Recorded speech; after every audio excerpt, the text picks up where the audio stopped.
Good day, macroeconomistas. Have you ever wondered how the government manages our public finances and taxes? Well, how about we discuss it for today's video? Because for today's video, we'll tackle about the fiscal functions, sources and uses of public funds, and principles of taxation. Hoy! Suspect tatalakayin ng fiscal function. First, let's talk about the fiscal function and how it works in our own country, the Philippines. The fiscal function includes functions such as allocation, distribution, and stabilization. All of these functions ay may isang goal, and that is to manage the finances of a country to keep the country's economy on track. Kabilang ito ang pagkolekta ng pondo sa pamamagitan ng pagkolekta ng buwis at paggastos sa mga pampublikong serbisyo. Sandali, pero kamusta naman ang fiscal function sa Pilipinas? Ito ay pinamumunahan ng Department of Finance with the help of Bureau of the Treasury. Pero ano naman kaya ang kanilang main goal? Fund our country's healthcare, education, and infrastructure projects while promoting income equality and economic stability. Because through these strategic spending and tax policies, the government aims to reduce poverty, encourage economic growth, and control inflation, striving to create a balanced and resilient economy for our country.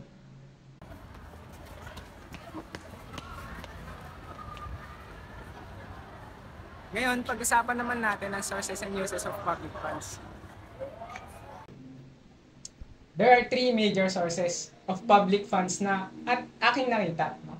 Una dito ay ang taxes. Ito ay galing sa produkto o serbisyo na kinukonsumo ng isang individual. Minsan, ito yung kinakaldas sa sahod ng isang manggagawa. At may mga tax naman na para sa pagmamayari ng isang tao. Pangalawa ay yung mga non-tax revenues. Mga bayad mula sa serbisyo tulad ng lisensya at permit. Mga bayad kapag lumalabag sa batas, gaya na lang ng paglabag natin sa batas trapiko. O yung kita ng negosyo ng gobyerno. Kita mula sa mga negosyo tulad ng pampublikong utility. Minsan, nanggagaling din ito sa upa at royalty. Bayad ng mga kumpanya sa paggamit ng publikong lupa.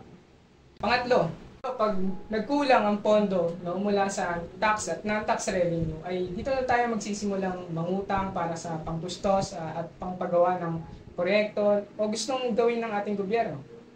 Hihiram tayo ng pera mula sa mga lokal o daigdigang institusyon, kagaya na lamang ng IMF at World Bank.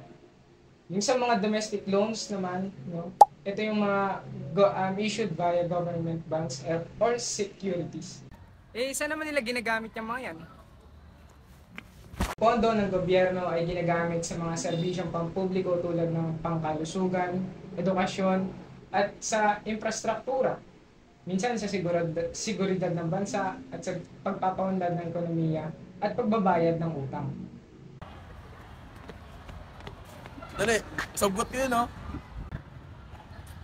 Another suspect tatalakayin ng principle of taxation.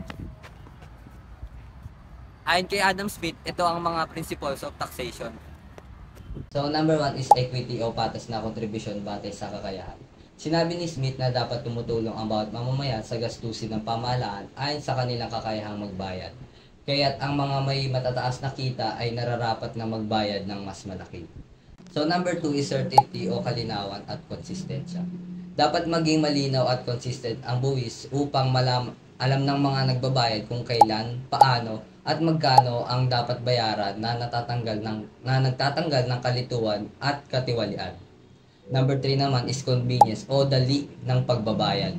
Ang buwis ay dapat kolektahin sa paraang magaan para sa mga nagbabayad, tulad ng timing sa mga panahon ng kita at pagbibigay ng iba't ibang paraan ng pagbabayad. And lastly is efficiency o pagpapaliit ng gastos. Dapat kolektahin ang buwis ng may kaunting gastos upang hindi ito maging pabigat sa mamamayan at ang mga pondo ay mapunta sa tamang lugar na nagpoprotekta sa mga pondo ng gobyerno mula sa pag-aaksaya. Ang mga prinsipyong ito mula kay Smith sa taxation ay nagbibigay ng gabay upang maging patas, malinaw, magaan at mahusay ang sistema ng pagbubuwis para sa benepisyo ng gobyerno at mga mamamayan.